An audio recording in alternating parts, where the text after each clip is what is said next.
Welcome to the Two Hmong Boys podcast, where your hosts, Chue and Meng, give our hottest takes on current events and Hmong topics. So join us each week and sit back, relax, and cha ipa.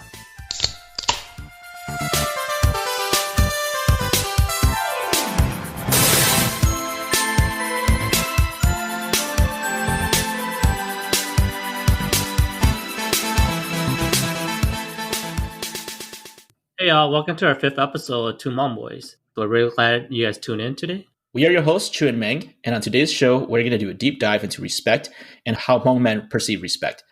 We recently touched on respect briefly as one thing Hmong men want when looking for partners, and we got some feedback for us to try to explain that a little bit further, what respect means. So Chue and I, we reached out to some other guys to kind of share with us what they thought respect was. And so we put together a list of 4 of the top ways Hmong men perceive respect based on their feedback and our perspectives as well. And so the first one, and I think this is the most important one that we heard from a lot of guys, and what we believe is also the most important one, is keeping face in public. Oh yeah, this is like probably the most important thing to among men, because like all men have egos, and like the most important thing is keeping our ego in public.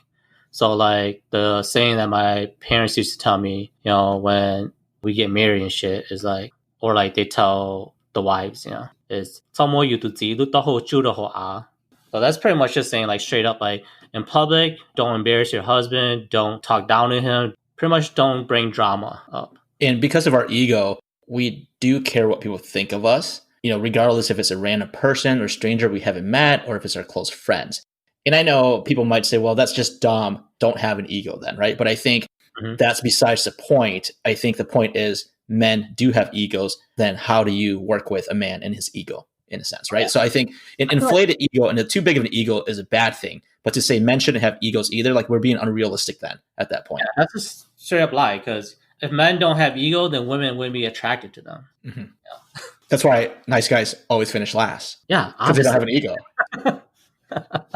But yeah, so our ego is kind of like our measure of self-worth. And so if like our ego is broken and we don't feel like we have an ego, then we're going to not feel a lot of self-worth. Well, yeah, it's also worse in the Hmong culture because that's how we were taught growing up. Men, we need to be strong. We need to, have face. We need to do this, do that. So it kind of like makes us into what we are, where we have to have an ego. We have to have face in public. So it's important to us. Yeah. And I think part of it's like with the culture that we're raised in society, like we men, we will not survive without an ego. And I think it's no different from women who, right or wrong, right? They're taught that your self-worth is based on the way you look. And you get a lot of these just subliminal messages on what it means to be valued. I see that men having an ego and needing to be an alpha similar to some of the messages women are getting. Yeah. So how do you respect your husband in public? Or how do you in public? So how do you do that? I think the simple answer, Chue, is you just don't embarrass him in front of people. People may have questions on, well, what does exactly embarrassing him mean? And so I think one of the first ways of not embarrassing him is to not make a scene. Well, it's pretty obvious when you see it. How do you not embarrass someone? Like I see it all the time. Whenever we're in a public event or a social setting, if I see a wife nagging or bitching at their husband, then I'm like, shit, that's embarrassing. Like that's very obvious. Yeah. And I think if you stretch that a little bit more into some of the details, what is she exactly bitching about? And I think sometimes what I see a lot is nagging at him to leave that social event. Yes. We're coming at this from a male's perspective, right? We're just talking about what men want in the ideal sense. And yes, there are some limitations. You got to have an understanding between your husband and your wife on the right times to stay at a social event when you're going to leave. But nagging him in front of people to get him to leave is a way of embarrassing him. And not only that, but actually leaving his ass behind. It's also a way of embarrassing him in front of people. Because even though you may not have made a scene, later on, when he's trying to figure out how he gets home, that's pretty embarrassing to go up to another dude and be like, hey, you might give me a ride home because my wife left. For real. That's so funny. I mean, actually, if I were him, I would probably be like, I'm going to take an Uber. Well, yeah, nowadays it's very, it's a lot more convenient to find a way home. I mean, like back in the day when our parents were dealing with this shit, or even in our younger days when there was no Uber, like it wasn't that easy to find a way home. And then another way, I think, not embarrassing him in front of people is don't put him down. I think when women put men down in front of other people, they're trying to prove a point. Either they're trying to prove their superiority or they're like, your ego is getting too big and I need to put you in your place. Yeah. I get it. If a guy's ego is too big, there has to be something that needs to be done about that. But putting him down in front of people to emasculate him is going to embarrass him, and that's not going to help him keep face.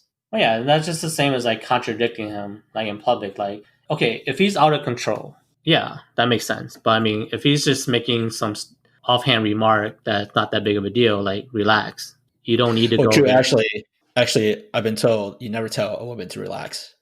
So tell her to just, hey, it's not a big deal. Or chillax. Okay. From what I have experienced and what I have seen, women are generally pretty good at this until they start fucking drinking. I think that's one of my blessings is my wife doesn't drink. Damn, lucky guy. I hardly ever have this issue with her drinking, but I mean, just because you don't drink doesn't mean that you don't cause drama. No, but I swear though, everything I've been in, or when like I see women starting like big scenes, for their men, there has been some alcohol involved, and I know alcohol makes your true emotions and stuff come out, but maybe just don't drink. No, that's because only men can handle their liquor. Okay, but real talk, do not embarrass a man in public, because men, we feel respected when we can have face in public. The second thing we came up with that we thought through is keeping problems in house. The OG saying that I always recall when I think of this is like, Man, you want to give a literal translation of this? Yeah, so don't open up your egg for other people to see. But no, I've also heard it's like like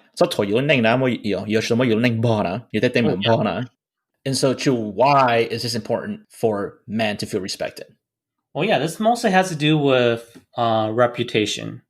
We want to be able to control the way people perceive us or the way they look at us. So that's why it's really important. Yeah, and gossip just kills that, right? Because gossip is generally one-sided. It starts to feed information to people that then change their perception of us.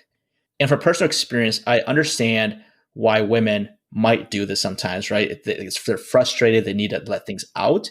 But I've also seen women come to regret doing this because in the moment they're not thinking. And so if they keep doing this over time, then their husband or partner starts to have a certain reputation to the people they're telling this to. And then that's damaging to him. And that's all those people know of them. And then he can't ever change that. Yeah. Gossip is always one-sided. And it's always from that person's point of view. And they're always telling their story. In their story, they're always perfect. It's always the other person's fault.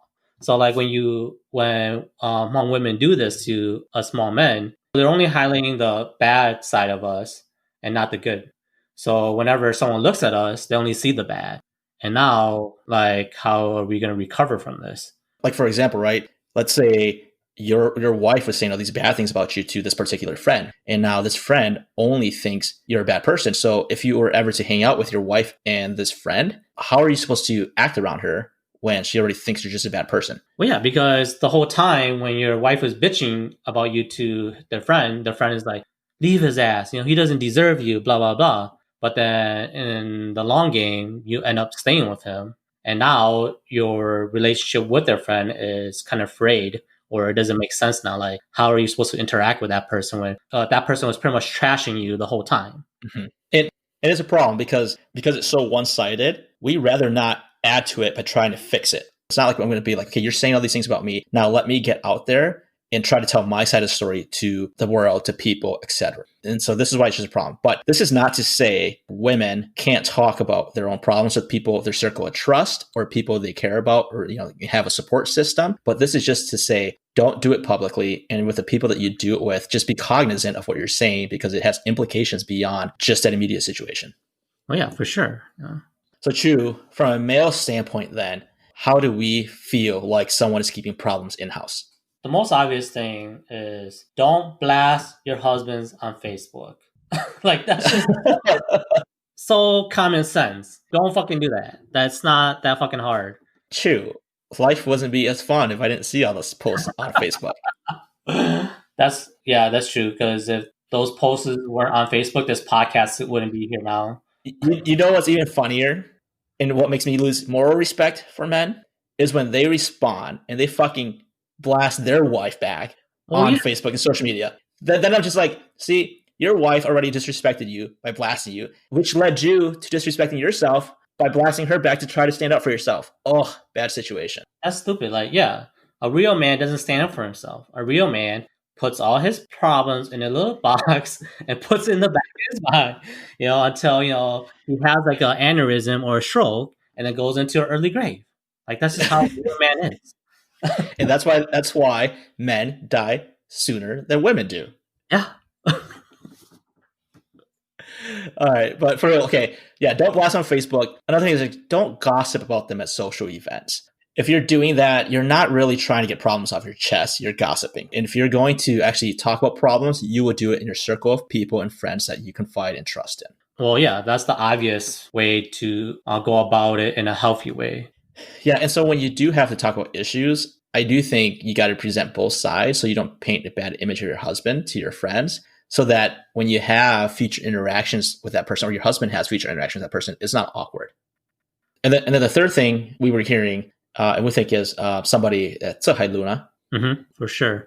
All men are alphas, or at least we'd like to think we are. Yeah, except I'm the alpha of the alphas. No. I'm the fucking alpha. Only for the 15 strong, the freshman 15 strong. But beyond that, no. Stupid.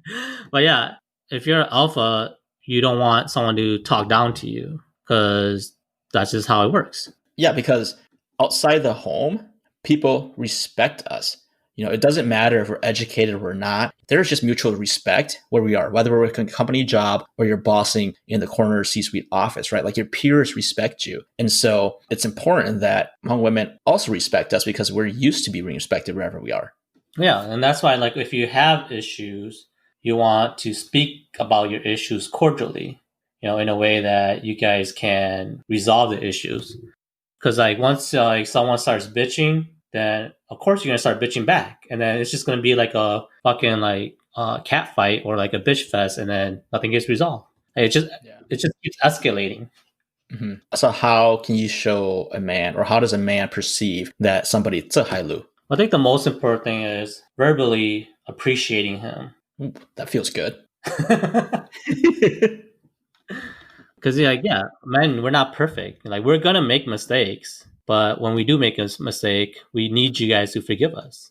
Yeah, that's a big one, because we don't need to be continually reminded that we made a mistake, and we don't need to be continually reminded that we're doing things wrong.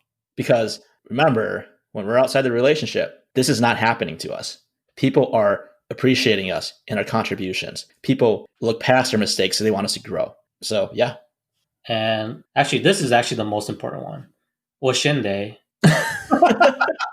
I mean, that would be the solution to all problems. But I don't know. Maybe this is the most important one. Hailukashi. That's true. I did get a pretty specific example about how my wife, 在 hailukashi, especially when I want to go strip club and stuff. Well, what did she say? Like, oh, yeah, for real, dude. That's why I was like, damn, I know I'm in love, dude. Oh, man. And so the fourth one that, we kind of gathered from a theme standpoint on how men feel respected is we want people to understand us, and particularly understand our interests and our desires. And why is this important? Is that we want to be treated as individuals. Again, we have an ego. We feel like we're alphas. We want to feel like we are a person. Yeah, and men, they need their space and their freedom. Like, the psychology of men is like, there's all this pressure on us to be the breadwinner, and take care of our household, have our household in order, especially to the public. And our parents, their expectations of sons are higher than their expectation of daughters. That's just the reality. I'm not saying it's right, because it's not right, but that's just the reality of the situation. So when we fuck up, they're more disappointed in us. Mm-hmm. But when the daughters mess up, Like they're like, oh, she's going to be someone else's person in the future, so we're not going to worry about that as much. So we need our space, we need our freedom, we need our women to understand that we have this pressure on us, like in the community. So how can we see that people understand our interests and desires? Well, from a relationship standpoint, if somebody supports our hobbies. So if I like to go fishing and hunting, which I don't, but a lot of Hmong men out there do, you gotta be supportive of that. There are limitations, as any relationship is to that, but like there are so many relationships that I see where the second someone wants to do that, it's a naggy wife. Yeah, that's why I love my wife, because she supports me in my hobbies like drinking and going to strip clubs. Wow, you are the typical common Hmong man. And like the other thing is, don't be controlling and trust them. If they want to go to the strip club, it's not like they're gonna sleep with a stripper. Because you gotta think of it like this, if you barely want to sleep with your husband, who else is gonna want to? Oh, come on, Oh man, be serious. It's real talk.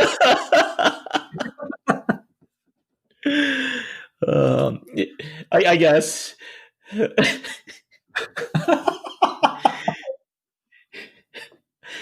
I feel bad for those men. Okay, but anyways, the last thought here for me on how you can show this is honestly listen to them. Half the battle for men and feeling respected when it comes to this is just that you listen. If you can understand that this is important to me and I want to do this, then we can work through the frequency of it, when it can happen. But if you just at least let me have a word and a say in this conversation, I think then we feel like you respect us and our desires and as individuals. Mm-hmm. So again, these are the 4 ways in which we believe and what we've heard from men and the way the Hmong men receive respect is to make sure we keep our face in public, keeping our problems in the house, somebody that can talk to us, to Hailu, and somebody that understands us. And the point I want to make is that this is not just limited to a male-female relationship. This is how men perceive respect in general. For example, keeping face in public, I don't want my male friends to embarrass me in public either. Keeping problems in the house, if Chue and I have problems with each other, I don't want Chue gossiping that with our other friends who don't have any skin in the game on what those problems are. So Hailu, men don't like being called little bitches by other men, right? Like there's an element of respect on what you can and you cannot say to a man. And then understand his interests and desires. This one's probably less so related, but it's more so in the sense of like we are an individual. So if we are friends and I don't like doing something you like to do, well, don't be telling me what I need to do and live my life, because you have to understand I'm an individual too. That's different from you. Yeah, and I think out of all of these, I feel like the most important to me is like saving face, or in public. I think that's the most important thing. But then again, I am a conservative Hmong guy, so that might be it might be different for you, Meng. But No, I'd echo that too. Out of all of these, it would be as conservative or as progressive. I think at the end of the day, all men have an ego, and that is the most important thing for us to uphold our ego, is to not lose face in public. And the truth about this is, like you guys can disrespect us like 9 out of 10 times, but we just need that one time you respect us. We just need that one win. Let us win once in a while. I don't agree. I don't necessarily agree with that. I'm more of a 30-70 where I need to win 30% of the time. But the woman could take the other 70. I mean, I'm just saying, like, my point was only like, just let us win every now and then we'll be loyal as fuck. So we're going to move into our next segment now that we've talked about how Hmong men perceive respect, and we're going to have a little bit of fun, and we're going to share some stories where we have not received respect. And so Chue came across this video on Facebook, and he sent it to me, where it was probably in Laos or Thailand, where this woman was chasing a man around, trying to hit him with this like super long ass bamboo stick. I have no clue what it was. Sugarcane bamboo. It was like this 10-foot long stick. And she was just chasing him around. And then they had this funny ass song playing to go along with it that just talked about disrespect for men. And I was just like, this is the perfect video to use when we do our respect episode. My brother-in-law was actually the first one that sent this video to me.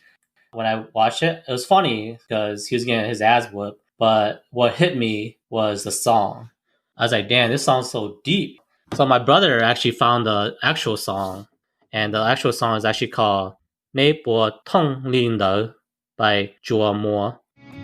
Đó lông lo cho lu ba lu chế chùa bỏ dây mùa to dây mùa đa dây mùa đê chia bùa lo lu bê sau ta đô yu ti tờ trong li ta lỡ tiệt tua lo dơ lo lúa nị mua có chú lông đầu sa bê có hai lo lu tư lo luôn bùa tê cha tu tỏ chạy họ say yu chỉ muốn đi. And so I think that any Hmong guy that understands Hmong and is in a actual marriage or relationship, man, they can definitely relate to this song. Wait. Are you trying to say there's no Hmong woman out there who truly knows how to respect her man? I can say 99.9%. So this song is pretty much saying that in public you're a boss, but at home you're a little bitch because your wife is disrespecting you at home. So like the first verse, it pretty much talks about, yeah, when you're in public and when you're with your friends, you look like you don't have a care in the world, you don't have any drama. But when you come back home, you're treated like shit. I wanted to read this lyric because I thought it was really good. And like I feel like people can pretty much relate to it. So the lyric goes, Da long lo za lu va lu jie, zhu bo jimo da jimo de. And then it goes on to Tờ trong li ple lỡ hai tua lo yơ lo lo nè mo cơ du ở long mù rầu sa bể có hai lo lu tư lo nè po tê. Like that. Damn. I actually understood that. Nice. Well, there's definitely no metaphors there. That's just pretty straight up Hmong. You know? Exactly. That's why I understood it. But yeah, so story time. Let me tell you about a time where this played out exactly the way for me. So I got this promotion that I was super proud of. And I was at work. I was getting congratulations from everybody at work. All my peers, even directors, VPs, even the highest ranking person in what I did at work sent me congratulatory notes. And so I felt super respected at work. And my partner at the time knew of the promotion, was happy for me. However, would always come back and use that against me in the sense of like, don't think you're so fucking good because you're this or that now. And I'm just like, for real. Yeah. And I was like, what the fuck? Like, our relationship hasn't changed. And so it just felt like a super low blow to my accomplishments. And, you know, it was a big accomplishment. And that exactly, it's like, why is it that anytime I'm outside the house, everybody recognizes that, everybody respects that. But when I come back into the house, there's no respect for that. Doesn't mean that makes me perfect and all my other flaws don't need to be addressed. But I think she's smart, dude, because, you know, she went about the situation correctly. Because your ego was kind of super inflated, and she's like, I gotta bring him down a couple of notches. Bring him back down to earth. Well, I suppose. At least she did it at home and not in public. Yes, that's true. So yeah, that reminds me of a story, like my friend. Oh gosh, dude. So we were drinking, and it was like us guys and the wives, you know. Pretty much, his wife got drunk, and she started bringing up past drama, and then they got into a fight. So she was gonna drive off, and then he stood in front of the car, and then she freaking like just drove, and then he had to jump out of the way, so he almost got ran over. I was like, holy shit, dude. See, the problem here is it was his fault. He should have known better than to get in front of that fucking car with a drunk woman behind the wheel who was also mad. Oh god, dude, oh my gosh. I didn't think that was gonna happen. But that fucking happened. But afterwards, it was even worse because he lived fucking 2 hours away. So we had to drive his ass home. And I was like, oh my god, dude, that's fucked up. I bet, man, if I were him, I would just have put a bag over my face the whole time so that nobody could see like how embarrassed I would have been. Be like, almost got run over, and now somebody's driving me home 2 hours away.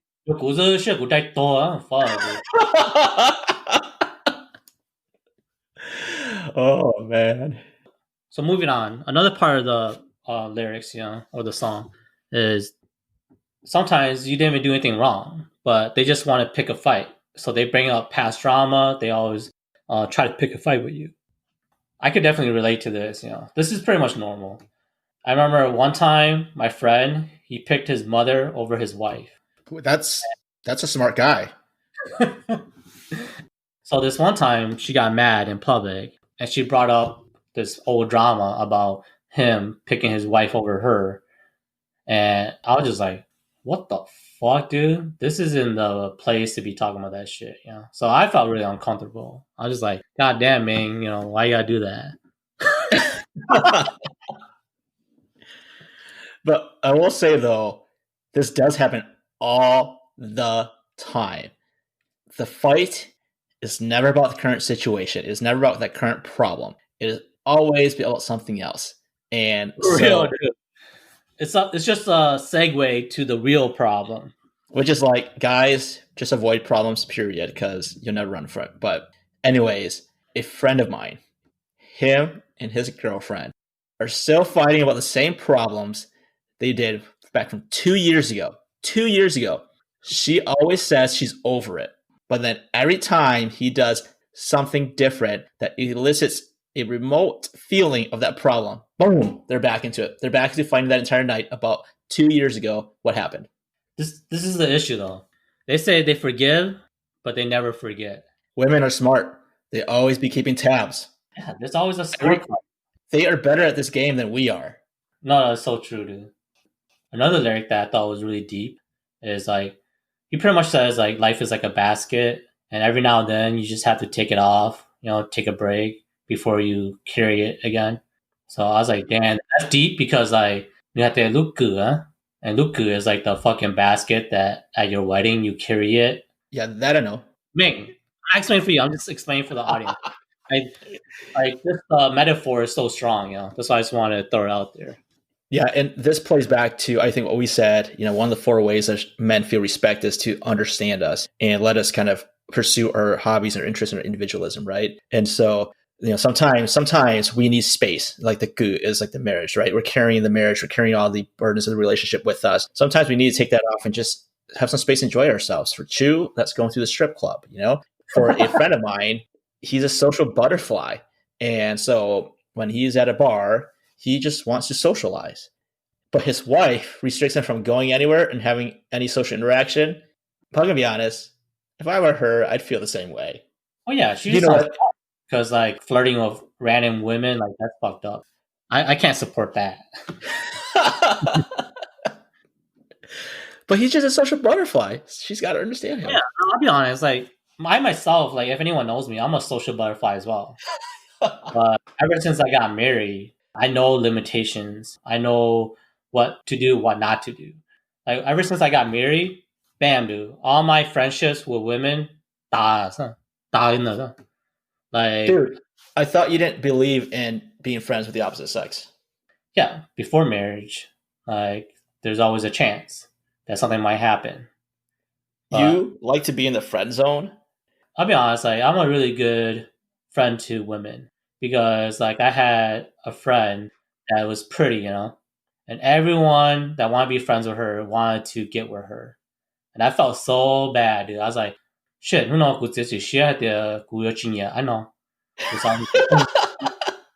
So that day, I was like, fuck it. I'm only going to be a friend. I'm not going to catch feelings because that's how in control of myself I am.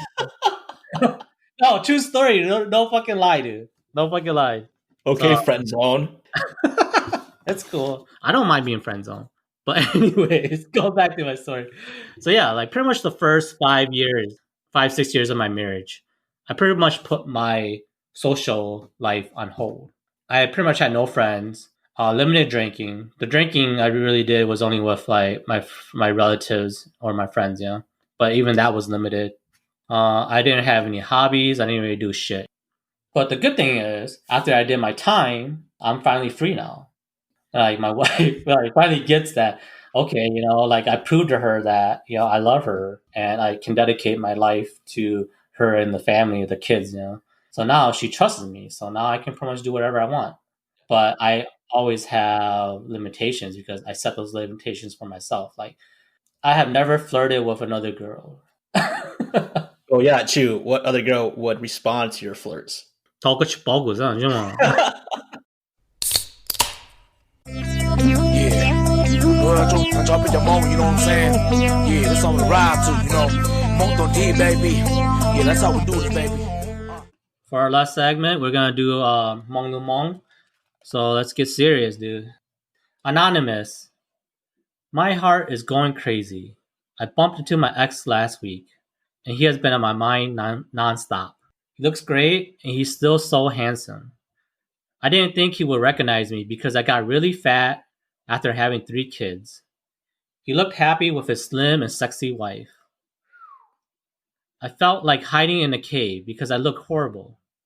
I was so embarrassed. Seeing him made me analyze myself and how I let myself go. I know he would never have eyes for me, but the one time in my life when I felt most beautiful was when I was with him. He made me feel like I could be anything and do anything in the world. We didn't work out, and he married his now wife, and I met my husband. I'm happy, but I always wonder what it would have been like if I married my ex. He loved me too, but not enough. I feel sad inside because I became this, not someone I can be proud of. What can I do? Lose weight? Would it be for the right reason, or am I kidding myself? Fuck, dude. This is what's wrong with women, that they think like this lady here and completely lost. I can't follow the train of thought. All of a sudden, she wants to be slim because she's seeing somebody with her ex who looks very nice. Yet she's married, has 3 kids in her own relationship. Yet this one girl is making her feel all self-conscious about herself. Well, my seafood once said, insecurity is a very unattractive trait, and I expect better from you. I guess I can see where she's coming from. I think people now, after a divorce, I mean, this is not even a divorce, but this is like probably a breakup. They're always looking at the next partner their ex is going to be with. So even though these two didn't get married, even though they're just maybe, she's really into him, you always look at like, hey, did they upgrade or did they downgrade, right? And if they upgraded, it makes you feel a little bit insecure, like, oh shit, right? Like I was not good enough, or like, man, I'm not good enough. But so you're always hoping they downgraded. I mean, I wasn't say hoping. If you have a good relationship, you hope they're with the best person for them, but it stings less for you if they're downgrading instead of upgrading. Well, in this scenario, she makes no sense because she contradicts herself. Right. She says that absolutely. she's happy right now with her husband and her kids, but yet, seeing her ex with his slim wife, sexy wife, is making her insecure. Like, that makes no sense. How can you be happy but then be insecure? Like, doesn't that go hand in hand? I don't understand that. I don't understand, but if you want your life to be easier, then just lose weight. Then you stop worrying about this. Lose weight so you'll feel sexy and so you'll feel self-confident. Then good, move on. Because what you're telling me is, if you don't lose the weight, you can't feel good about yourself. So just go lose it. Well, her last question is she doing it for the right reasons or is she kidding herself? I think she's kidding herself. Oh, of course. She knows that. All right, Meng. So Anonymous asks, if I was prettier, smarter, funnier, or maybe even sweeter, would he have chosen me? How does someone spend 365 days with you and only one day with someone else, yet chooses that someone else over you? What makes people click? 365 days of laughter, caring, and affection. It was so easy with us. I thought we clicked. And all it took was one day with her and he's gone. I would never know because here I am, left alone, to figure out what and where things went wrong, tearing my own heart apart to find closure. Fuck, dude, do shit there. Yeah, if you were prettier, smarter, funnier, who wouldn't like that? Or even sweeter. I mean, right? Like, of course, those are always good things. I mean, but you don't give us enough here to know if that's the reason why he left you. But what I will say is, a guy doesn't just spend one day with somebody and decide to leave a relationship for. Like, so that's not true, man. Because I believe in true love, love at first sight. So one day, that's all it takes. It's possible. Okay, it's possible, but I bet he was already talking to her on the side or behind your back or something like that. And maybe the one day was a day they were both like, let's meet up and I'll leave her ass. My first thought when I was reading this was like, God damn, woman, 365 days? Fuck, dude, give him a fucking break, dude. True. True. Dude, you can't fucking spend 365 days with someone and you're trying to lie to me or lie to us that all 365 days were all laughter, caring, and affection. That's fucking bullshit, dude. Don't bullshit us. Don't bullshit yourself, dude. Yeah, I mean, just look at coronavirus right now, right? Fucking people can't even stand to be together right now because they're all stuck in the same households. Give the dude some space. Yeah, for real, dude. But for real though, like you gotta stop lying to yourself. Just be honest, dude. You didn't have that perfect of a relationship, so don't fucking tear yourself apart over this shit. It wasn't worth it. I'm pretty sure you guys had your issues. Just remember all the times that he treated you poorly, and then you can move on, have some closure. Wow, that was really a sweet thing to say, Chue. Oh, 6半年啫嘛. If we're gonna go on that, we're gonna be real here. Mm-hmm. He doesn't want to be with you. It's not something that you need to figure out what went wrong. Just accept the fact that this guy's a douchebag. Like, who leaves somebody that they've been for a year like this with no closure, with no sense of respect to them to help them get closure? You're better than that. Just move on. Move on.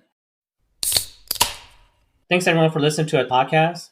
So you guys can check us out on Facebook at 2 Hmong Boys, or shoot us a DM if there's any topics that you want to hear us talk about, or want to send us questions for our Hmong to Hmong segment. Also subscribe to us on Apple, Spotify, and Google. And don't forget to hit that 5 stars. Tune in next week, y'all. All right, peace out, guys.